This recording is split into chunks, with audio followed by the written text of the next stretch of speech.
I really grew up with this idea that the war on drugs was my generation's Vietnam or something, this war that didn't make sense. It impacted a lot of people's lives negatively, very costly, but you had to sort of go along with it. And so I met with my law school guidance counselors, and they said it would be career suicide, right, to go into cannabis. Would be a red mark on my record that would follow me around forever. And my goal was to be the guy in the courthouse that knew more about the cannabis laws, the medical cannabis laws, than anyone that had ever walked in the building, including the judge. Invariably, they regulate it like it's plutonium, like it's the most dangerous thing. 10 years from now, there will be intoxicating THC beverages everywhere alcohol is sold in this country. Every restaurant, bar, the grocery store, right next to that, right next to Budweiser will be, cannabis beverages. This is the Litigator's Edge, the podcast where smart strategy, practical innovation, and real-world experience come together to move litigation forward. Each week, we sit down with attorneys, legal tech leaders, and trusted advisors who are rethinking how great legal work gets done. You'll hear how law firms are building a competitive advantage. These conversations are grounded, insightful, and designed to help you refine how you work and how you win. Here is your host, Aniket Sawant. Hello, and welcome to today's episode of The Litigator's Edge, the podcast where innovative attorneys reveal the strategies that have transformed their legal practice. My name is Aniket Sawant, and I'm co-founder and CEO of Threadio. My guest today is a founding partner of the country's first powerhouse cannabis law firm and is widely regarded as one of the architects of the modern legal cannabis industry. As co-author of the constitutional amendment that made Colorado the first jurisdiction in the world to legalize and regulate marijuana for adult use, he's been called the industry's de facto spokesman by none other than The Guardian. It is my pleasure to welcome Brian Vicente to the podcast. Welcome, Brian, and thank you for being here. My pleasure, Aniket. Thanks so much. Well, I wanted to start, Brian, by asking you the same question that I ask all of my guests, which is, can you please share a fun fact or a cringe joke? Which will it be and what is it? A fun fact, during the pandemic, I had 3,000 pounds of wood delivered to my house, and my pandemic project was building a half pipe, a skateboard ramp in my backyard. I've been a big skateboarder my whole life, and that's a lot of people learn a new language or pottery during the pandemic, but what I did was build a skateboard. So that's amazing. That's amazing. Did you call Tony Hawk over? Yeah, he never answered my calls. He should know better. That's awesome. Fantastic. Well, that is a fun and very interesting fact. Thank you for sharing that.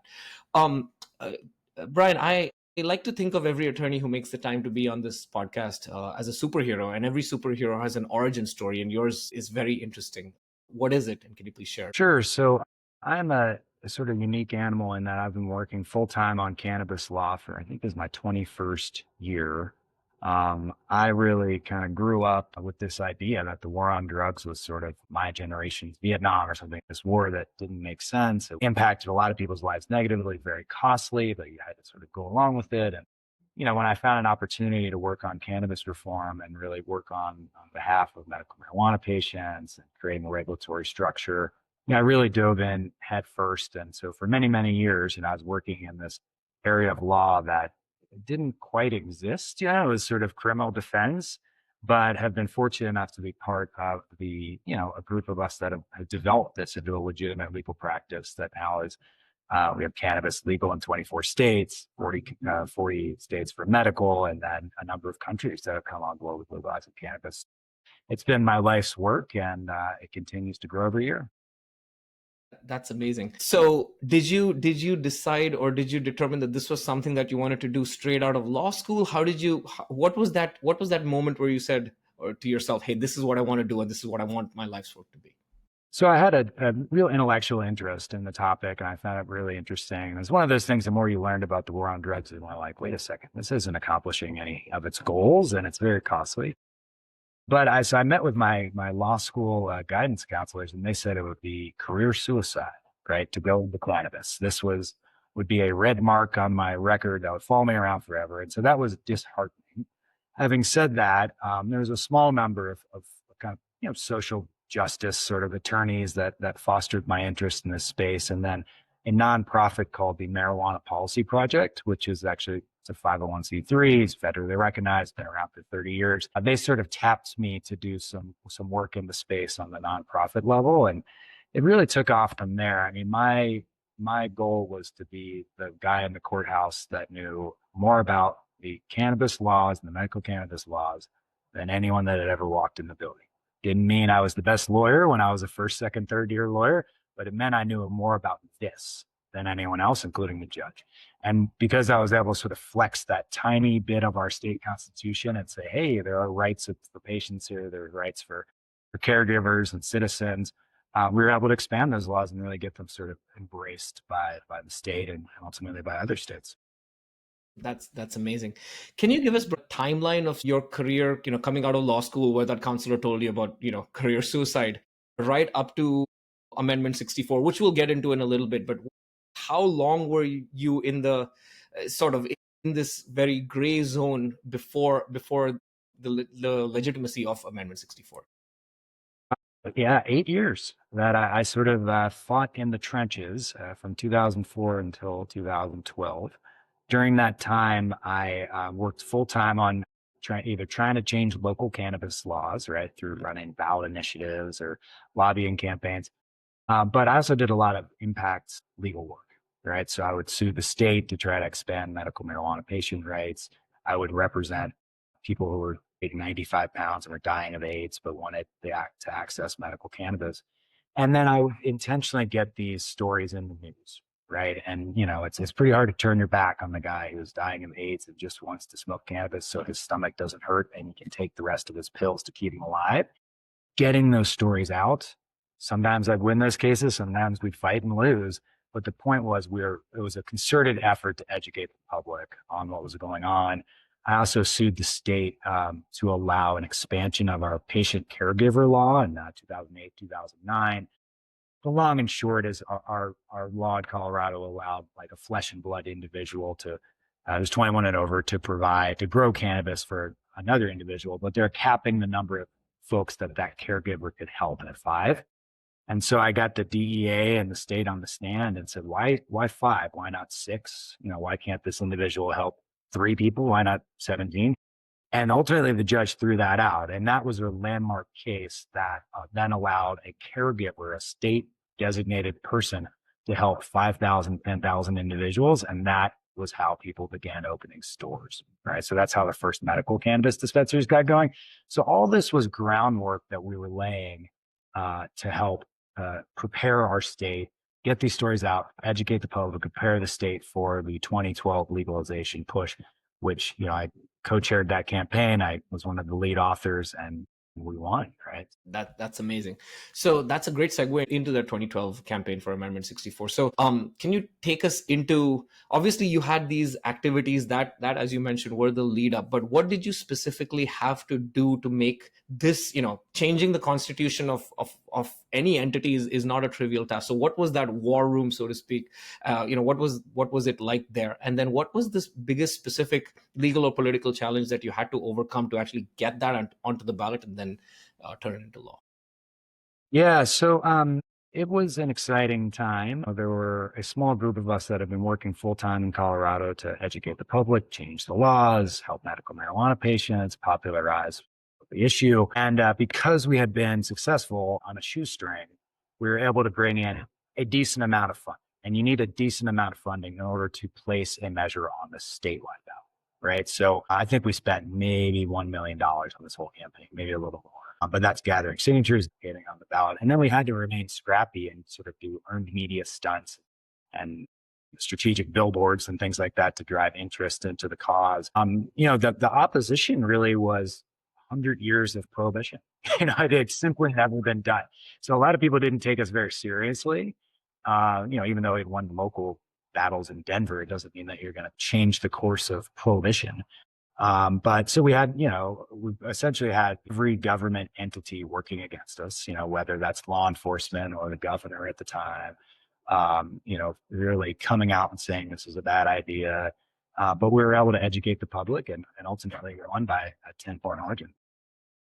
That's amazing. Let's look at the timeline post post the legalization. So obviously you had to help build the regulatory structure from the ground up, which I would imagine is a different set of responsibilities from fighting in the trenches, because now you are almost a part of the new establishment that had made this happen. So what was that transition like for you, from being sort of the challenger to sort of being not the incumbent, but at least somebody in a position to actually make those decisions? Yeah, that was powerful. I'll say this, pretty much every elected official, law enforcement agent came out publicly against our measure.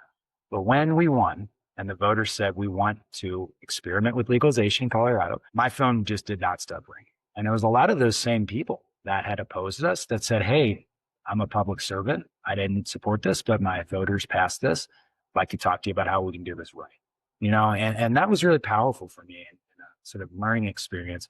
I was fortunate then to sit on the governor's task force while we sat down and decided how to come up with the regulations around this product that had been largely illegal for 100 years, right? And that was really fascinating. That I'd be sitting in rooms with, a member of the Department of Justice, but also someone that had grown cannabis in their garage for 20 years, who was a subject matter expert, right? And we'd bring people together to say, "Hey, what can we agree on? We don't want kids getting this. We want clear labeling. We want testing."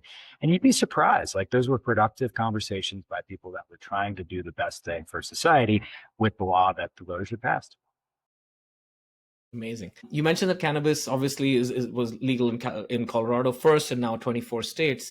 How do you approach the challenge of creating a legal and regulatory framework, or how would you for an entire nation? Obviously, there's the 24 states, but there's obviously 26 that remain, and territories and things like that. When you think about, to the extent that you think about expanding this framework across the nation, what do you think are some key lessons from the Colorado model, so to speak, that are salient, and then some things that you would potentially do differently? Yeah. Yeah. So it was really interesting, right? I mean, we were taking a product that had been essentially illegal for 100 years and trying to figure out how to regulate it, right? And so, there were people who said, "Hey, we should regulate it like tomatoes. You should be able to grow it in your backyard if you're, 17." And, fortunately, the sort of voices of reason won out. And we said, "Let's regulate this like alcohol." The American public understands that alcohol is for people 21 and older, that it's tested, that it's regulated, that it's, not being sold by bootleggers anymore. And so that's basically the framework that we use. And we housed Colorado's law under the Department of Revenue, which also oversees liquor, and said, there's different license types. And these, whether for growers or manufacturers, producers, transporters, we set up a robust set of regulations for each of those, including, cameras and things, and making sure that the products weren't diverted, and, safety standards for production. And it worked, right? And so that model has largely been exported, and we've been fortunate as a law firm to work in a lot of different states and a couple different countries to try to help establish regulations that work for those communities. And a lot of that kind of backbone came out of Colorado. Fascinating. You mentioned a couple of different countries. What countries are you working with, and what are some similarities and differences in terms of the landscape in those countries?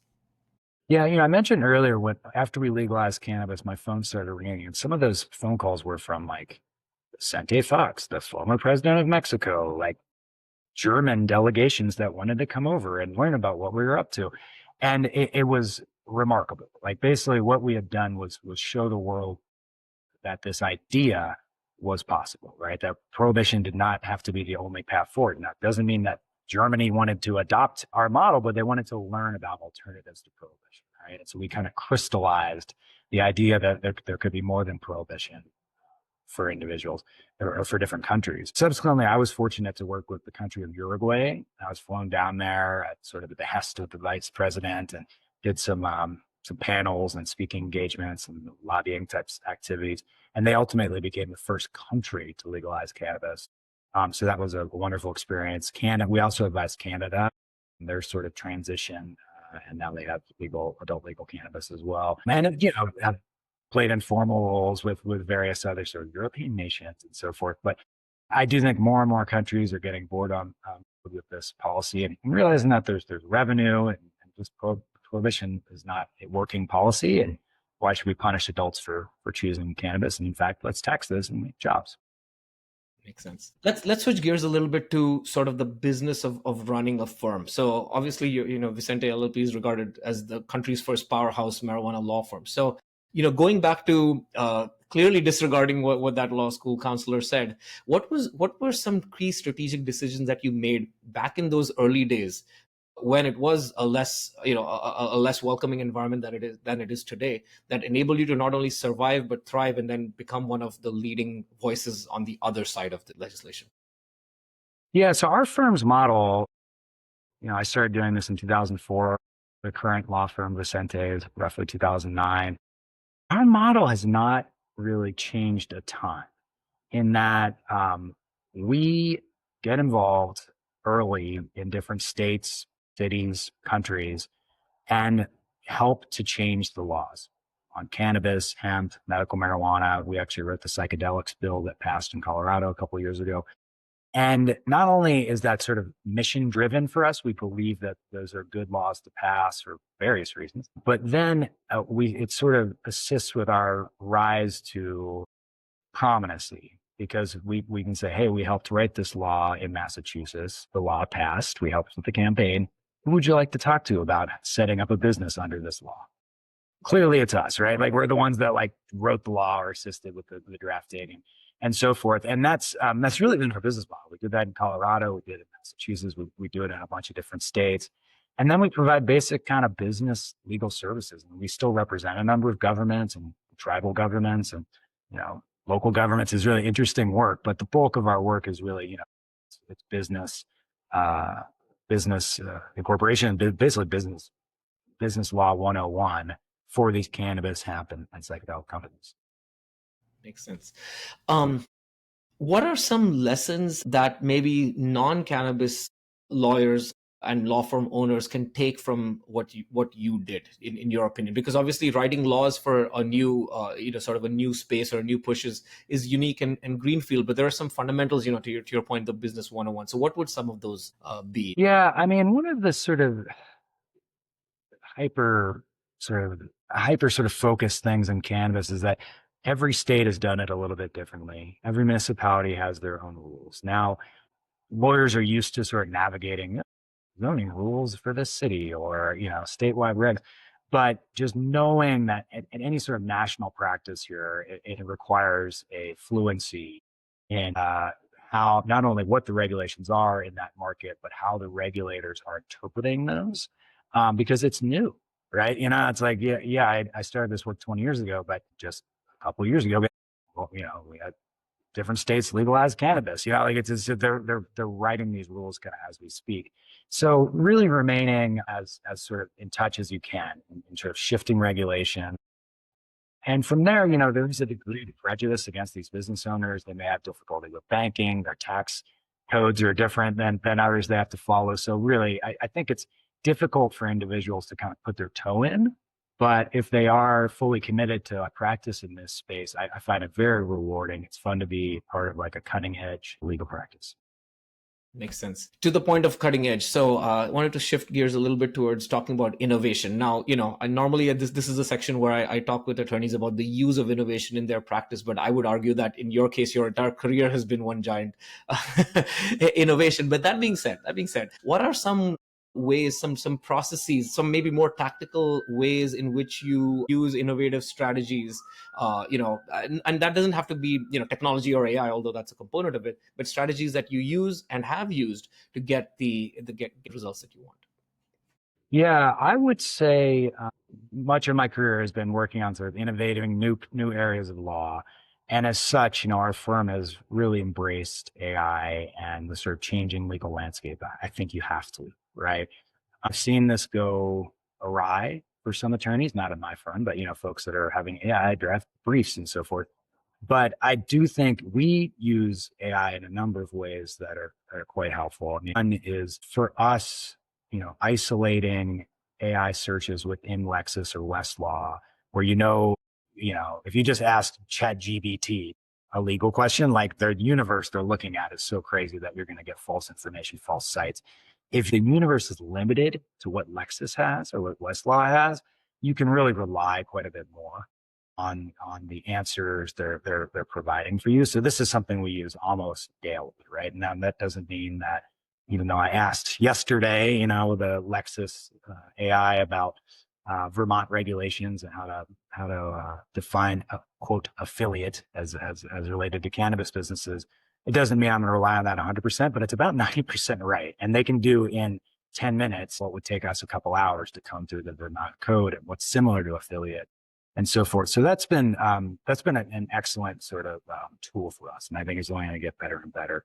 We also use Everlaw, which is an AI sort of generative tool for discovery assistance. We have a pretty robust litigation practice that impacts litigation. They do one-on-one business sort of transactional and business disputes is a lot of what we see. That particular software, it can take something that discovery review that might take 10 hours or 10 days.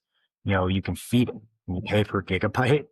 And then you can ask the questions. Give me every email that this person touched. Who did they not touch in those emails? Is there a gap in their chronology that perhaps the other side hasn't shown us those emails yet? And we should ask about it.